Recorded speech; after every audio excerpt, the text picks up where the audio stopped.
Hi friends, అందరికీ నమస్తే. ఇదిగోండి ఎగ్ ఆమ్లెట్ కర్రీ అనేది తయారు చేస్తున్నాను. ఇదిగోండి ఫ్రెండ్స్, దానికోసం 4 గుడ్లు పగలు కొట్టేసుకొని ఉప్పు, కారం, పసుపు వేసి బాగా గిల్ల కొట్టేసుకోండి. ఉప్పు కారం బాగా కలిసేలా. ఇంకా స్టవ్ మీద పెనం పెట్టుకొని స్టవ్ హీట్ అవ్వగానే చిన్న చిన్న ఆమ్లెట్లు అనేది వేసుకోండి. ఇది పెద్ద కడాయి పెట్టాను, నేను పెద్ద ఆమ్లెట్ అనేది వచ్చింది. నేను మళ్ళీ చిన్న కడాయి పెట్టేసి చిన్న చిన్న ఆమ్లెట్లు అనేది వేసుకున్నానండి. చిన్న చిన్న ఆమ్లెట్లన్నీ వేసుకొని పక్కన పెట్టేసుకోండి.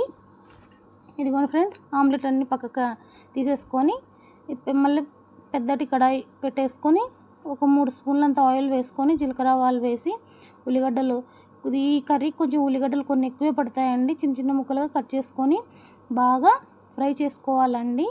ఇదిగోండి ఇలా పచ్చిమిరపకాయలు కట్ చేసుకోండి. ఒక 2 పచ్చిమిరపకాయలు, కొంచెం కరివేపాకు అలాగే వేసి కొంచెం ఫ్రై చేసేసుకోండి. ఇదిగోండి ఫ్రెండ్స్, ఆమ్లెట్లు పక్కన పెట్టేసుకున్నాను. ఇప్పుడు వచ్చేసి కొంచెం పసుపు, కొంచెం సాల్ట్ అనేది వేసి కొంచెం బాగా ఫ్రై చేసేసుకుంటున్నానండి. బాగా పచ్చివాసన పోయేంత వరకు మగ్గించుకోవాలి. ఇదిగోండి కొత్తిమీర, ఎల్లిపాయలు, అల్లం బాగా చిన్న రోట్లో దంచుకుంటున్నాను ఫ్రెండ్స్, మిక్సీ వాడలేదు ఈరోజు. ఇదిగోండి చిన్న కట్ చేసి ఇట్లా దంచేసుకొని మనం ఇది కూడా కడాయిలోకి వేసి బాగా మగ్గించాలన్నమాట. ఇదిగోండి ఫ్రెండ్స్, మళ్ళీ టమోటాలు కట్ చేసుకొని ఉప్పు, కొంచెం కారం వేసేసుకొని ఉప్పు సరిపోయిందో లేదో చూసేసుకోండి. ఈ టైంలోనే నీళ్ళు పోసి ఉడికించాలి ఫ్రెండ్స్. అంతలోనే మా బాబు అనేది ఇలా ఆడుకుంటున్నాడండి. ఇదిగోండి ఫ్రెండ్స్, ఇలా ఉడికేసిందనమాట. కొన్ని వాటర్ వేసి ఇలా పెట్టేస్తాను అనమాట. గరం మసాలా వేసేసుకున్నాను, 1 స్పూన్ అంతా అండి.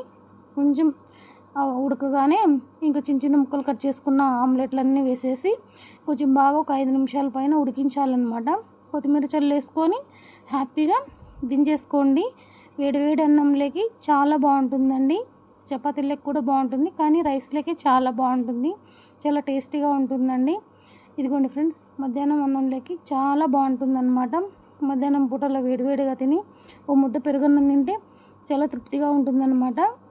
ఇదిగోండి ఫ్రెండ్స్, మా ఆయన తింటున్నాడు, చాలా బాగుందని చెప్తున్నాడు. ఇలా ఫస్ట్ టైం ట్రై చేశాను అనుకుంటున్నారేమో. నేను చాలాసార్లు చేస్తూ ఉంటాను ఇంట్లో. ఇలాంటి చిన్న కొత్తవన్నీ చేస్తుంటేనే కదా ఇంట్లో వాళ్ళు హ్యాపీగా ఫీల్ అవుతారు. Thank you so much.